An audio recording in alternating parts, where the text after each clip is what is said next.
Hello, I'm Jeff Costa, and welcome to the second half of our session on how to evaluate a property manager. This is the second of a two-part series, and what we're doing here is reviewing the questions that you should be asking a property manager when you are evaluating using their services. As someone who invests in an out-of-state property, it's almost inescapable that you will need a property manager for your long-term rental. So we're going to pick up where we left off, and that is with fee structure and payments. This is something you really want to understand from your property manager. And again, there's a lot of questions here, right? And I have had no problem with sending these in a Google Doc all to a property manager and having them quickly bang out responses to each of these bullet points. If they don't want to do that or balk at that, just cherry pick the questions that you want. I'll try to call out the important ones here as we go, and you can make your own decision as to what you want to ask. So the first one is, I want to understand what services are included in the monthly management fee that they charge me. It's very typical to see management fees of 6 to 10% for a long-term rental. What does that include? This is a question you definitely want to ask, but you also want to ask its sister question, what fees are extra? And usually it is an onboarding fee, an inspection fee might be extra, right? You want to understand what you get by default and what you're going to pay for a la carte. I also like to understand, hey, if the unit's vacant, do you continue to charge a monthly management fee? Usually the answer is no. Not really a huge one there, but the next one is, what is your fee for finding a new tenant? They will have a defined charge, either some percentage of rent or a flat fee that you will be charged when they place a tenant. This is a fee for all the work that they have to do to market, screen, and get that tenant on board. I would also ask if they allow prepaid rent. Usually most property managers do, right? And it's usually for perhaps a month in advance. You might be wary of accepting more than a couple of months of prepaid rent from a tenant, but that is a decision left to you. I also want to understand is, hey, if a tenant renews their lease, what's the renewal fee, right? How much are they going to be charging? You want that renewal all the time, right? You want your tenants to stay. So let's not make that friction unnecessarily to get them to renew. Ideally, the renewal fee will be pretty low for an existing tenant. A big one you want to ask, what date do you collect rent from tenants? Usually this is a date range, usually from the 1st of the month to the 5th of the month. So understand when they're getting rent. And the corollary to that is, when should I expect to receive my rent payment, distribution, I should say, as a landlord? I would also make sure that they can send those deposits electronically. You know, we have this colloquial thing we call mailbox money, when people used to actually mail physical checks. But today there's so many different alternatives to doing that. PayPal, Zelle, add your favorite app in there to be able to do that. So you want to understand, how are they doing that and what forms they send it in, right? Is this a Venmo or is this an ACH transfer into my checking account? So understand how you're actually going to receive payment. It's also sometimes interesting to see if they have what we call E&O insurance, errors and omissions, which is essentially a liability that they can take out in terms of an insurance policy for any errors that materially affect their customers, meaning you, the landlord. I would also definitely ask what the contract length is. It's typically a year, right? And it can go longer than that. If you're starting out with a property manager, make that time a year, right? The smallest amount you can, so that you can develop a level of comfort and then decide if you want to continue on with them. I also want to know what their late fee policy is. This is usually written into the into the lease. And you want to be able to understand what their policy is and how they enforce it. It's also helpful to know what they charge, right? Is it a flat fee? Is it a percentage? Does it grow for every day it's late after the 5th? Understand how what that policy is and how they administer it. Another good one to understand: who keeps the late fees that tenants pay? Do you get them as the landlord, or do they keep them? The next question: who pays for pest control?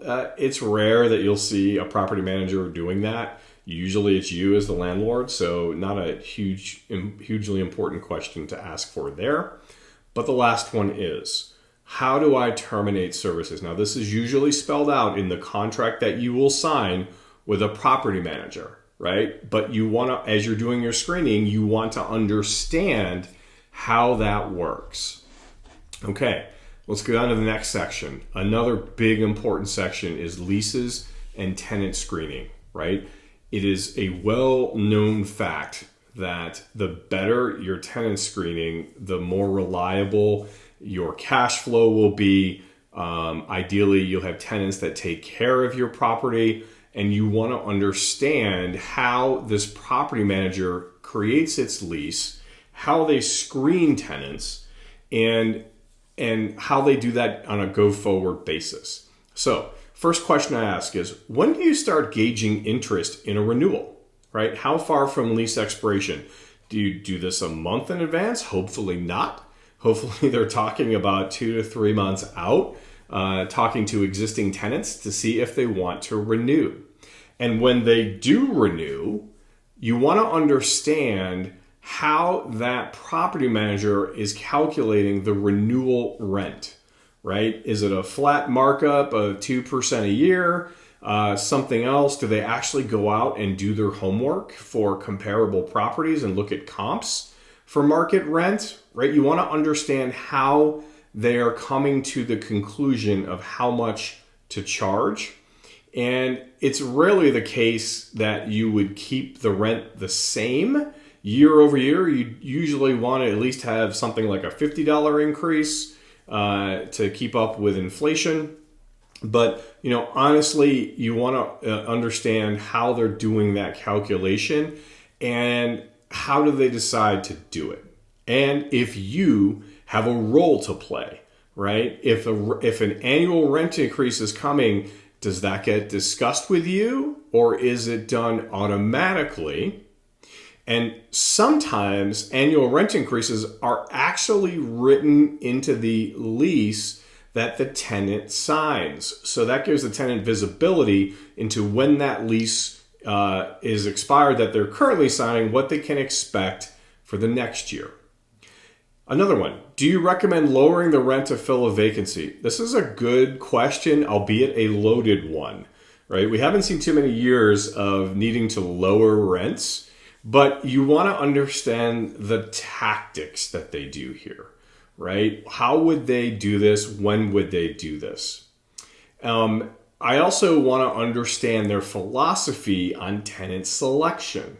What criteria are they using for screening tenants, right? Is this criminal record, credit score? If it's a credit score, what's the minimum credit score that they will accept? And anything else that they use as criteria. You want to understand how they are screening, right? It might not be what you would want to do if you were doing this for yourself, but you definitely want to understand how they are doing it. Who decides to accept or deny a tenant? That's usually on them as the property manager, and I wouldn't really step on that in any way, but it might be the case that they have two good tenants, both have pros and cons, and they ask you to come in and make a decision. Hopefully that doesn't happen, but it's also important to understand. Can I add riders or additional clauses to my leases? I think this is a really important one, right? Because most property managers will have a standardized lease, right? They don't want to have tons of custom leases floating around that they have all different things in them and that they don't understand, right? So I would caution you and say, don't expect to be able to add riders, but I've had a couple property managers who have allowed this, and there are some things that I would add in there that weren't covered in that lease.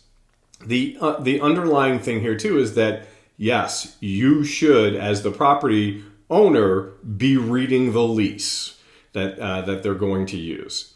I would ask them, how long does it take you to approve tenants and get a lease signed? You're not looking for things that are market specific here. You're looking more about process and timelines, right? Is it a week, 2 weeks? They probably have some sense of how long it takes to fill a vacancy, and what they're in terms of their own internal process, not what the market is doing in terms of getting tenants, but what their own processes are. I would also ask if there's a pet upcharge to tenants and how much that is, right? I like accepting pets for tenants because it makes them more sticky. If a tenant has to move that has a pet, they have to move the pet. And that takes time to find a suitable place that is pet friendly, and that is extra work on the tenant themselves. I kind of already covered the next bullet. Can you provide me with a copy of your standard lease agreement? Yes, you should absolutely get this and absolutely read it. Do you offer sight unseen leases where a tenant who has not physically viewed the property can rent it? I highly recommend that this does not happen. You don't want a sight unseen lease. Most property managers are pretty diligent about not allowing this to happen, but you should ask. Another good question that kind of goes into a review of how this property manager works as a business is, hey, what common mistakes do you see landlords and PMs making in regard to federal fair housing laws? Right? You're going to get a bunch of different responses here. And you're really not judging so much as you are trying to understand what their knowledge is of federal fair housing laws, right? Based on their own experience. So not really a disqualification question, but a question that helps you get to know them better. We'll go to the next page. Walk me through the eviction process. Now, this is going to vary state to state. But what you're really looking for, is do you have an in-house lawyer here or do I have to go get one? It's also interesting to understand, how many tenants asking them, how many tenants have you evicted in the last year? This is an important one, right? Because if they're evicting a ton of tenants, that could be due to market pressure, but it could also have something to do with how they are evaluating potential tenants, right? So don't take this one too literally, but understand what that activity looks like. Obviously, there's things like COVID that are market forces that impact this in unusual ways, but it's important, I think, to understand it. I would ask, how much move-out notice do they require from tenants? And when they move out, do you do an inspection? And they should. They should actually do an inspection when they install a new tenant and when the tenant moves out, inclusive of photographs. So you want to get that information. And you want, again, those photos of both move in and move out. I would also ask what length of lease they offer. It's probably going to be a year, but it might be 2 years or more. So you want to ask that. And it's good to understand, but probably less important to understand for you is the schedule of initial payments that happen when installing a new tenant, right? When's the security deposit due? When's first month's rent due? That kind of thing. I would ask if they charge extra for month-to-month leases. Usually the answer is yes. And this is usually a tenant who's been on a year's lease, maybe can't find a place to go to next, and goes to a month-to-month lease. You should be getting a premium in rent for that by providing that amount of flexibility to a tenant.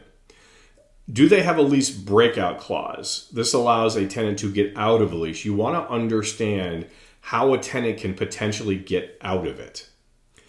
I also ask, hey, do you have a rental deductible? This is largely for property managers who have on-staff handyman, right? If they have a rental deductible, that usually means that they're going to charge the tenant some flat fee to come out to do a repair so that the tenant can't be abusive of that and call them out for senseless repairs. I would also see if they have any language in the lease as I'm reviewing that requires the tenant to pay for damage that is not what you would expect in normal wear and tear. I would also ask who retains the security deposit. Usually it's them because they take it and they return it. But it's also good to understand like when they return it. Is it the day of move out, 30 days later? Understand that. A real point of contention is renter's insurance, right? And I always look to see, do they make that mandatory on a lease or do they make that optional on a lease? Generally speaking, you will see it being highly recommended on a lease, but not mandatory. I like to have tenants get this as much as possible and even include it in there that they should get it, even if they don't. I would also ask how they combat fraud, right? How do they do their income and ID verification, right? To make sure that the person who is renting your place is legitimate. We've seen a lot of people copying rental listings and trying to use those for fraud purposes. And again, I have a duplicate in here that I'm just seeing about credit score, and it's probably not bad that it's a duplicate because you want to understand what the minimum credit score is that they accept from a potential tenant. Hint, it should be somewhere above 630. Legal history, you want to understand, have they ever been sued by someone, be that a tenant or a landlord who used their services? And you want to understand what the circumstances were and what the outcome is. Another question, have you ever been accused of discrimination in your screening process? This goes right back to the federal law we were asking about a moment ago, right? And understanding, have they ever violated those Fair Housing Act laws?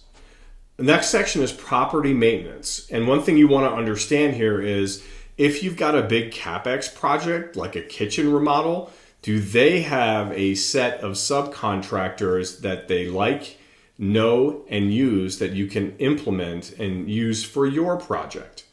There will always be an upcharge over and above the cost of the materials and time of the contractor. You want to know what that upcharge actually is. The third point we kind of mentioned earlier, how often are they inspecting the property?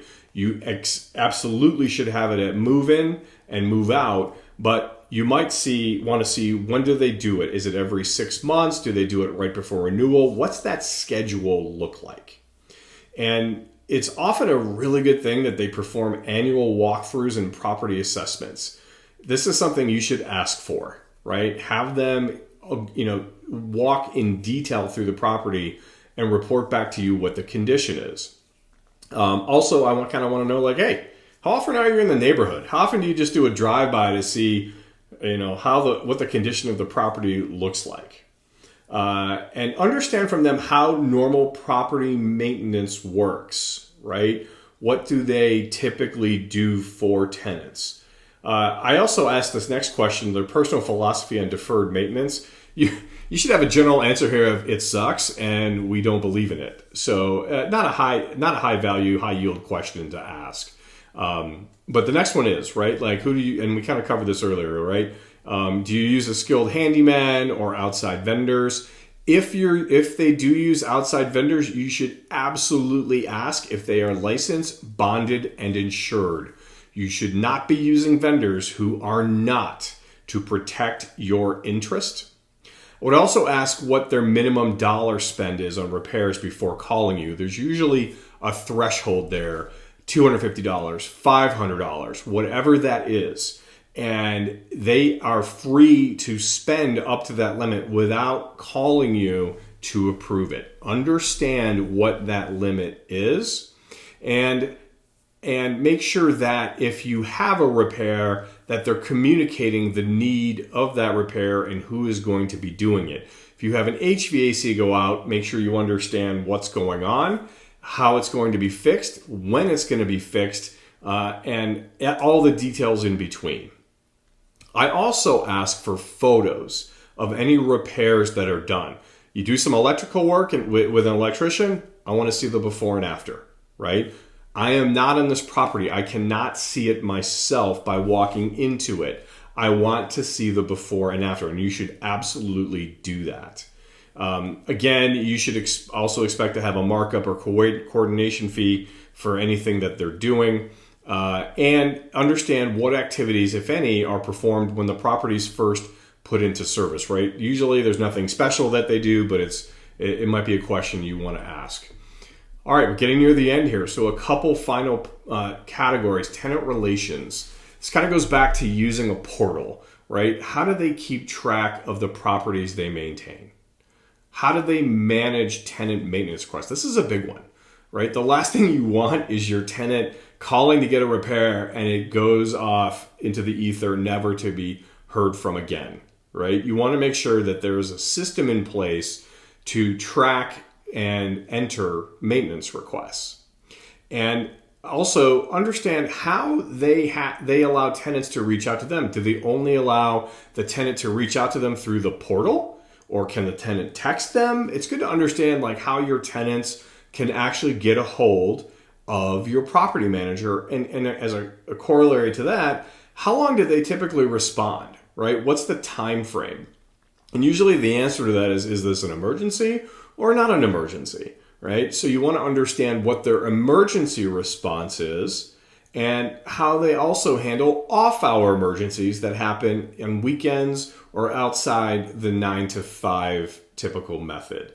And then another one I like to ask is, do you troubleshoot with your tenants when they call for repairs? Like, hey, have you tried to flip the breaker back on and back off? Did that fix the problem? Right? You want to try to understand if they're doing any of that to avoid the need for a service call.